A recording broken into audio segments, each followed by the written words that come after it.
तो question number 4, एक निश्चित राशि पर साधारण ब्याज की प्रति वर्ष 6% की दर से, यानी यहाँ जो 6% दिया हुआ है, ये क्या दिया हुआ है, आर का मान दिया गया है।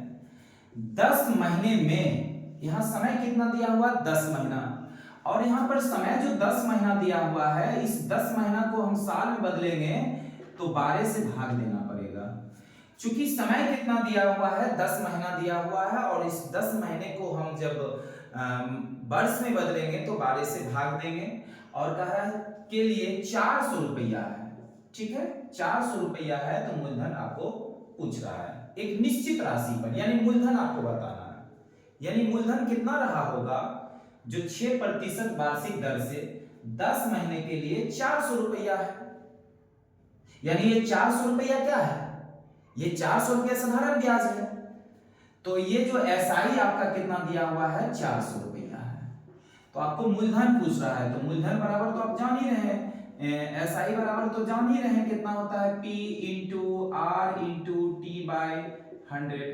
अब यहाँ पे एसआई कितना दिया गया है, तो एसआई दिया हुआ है आपका 400, P कितना है नहीं मालूम, आर कितना है 6%, टी कितना है 10/12, 10/12 क्यों किए, क्योंकि 10 महीना था, क्योंकि 10 महीना था, उस महीने को हम वर्ष में बदले, और जब महीने को हम वर्ष में बदले तो 12 से भाग दिया। अब ये साल में बदल गया, वर्ष में बदल गया।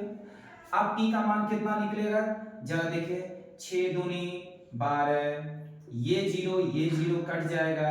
अब ये डिवाइड में इधर आके मल्टीप्लाई में हो जाएगा, 400 इंटू और 10 दूनी 20, यानी पी का मान कितना हो जाएगा 8000। पी का मान कितना हो जाएगा 8000, यानी ऑप्शन नंबर ए।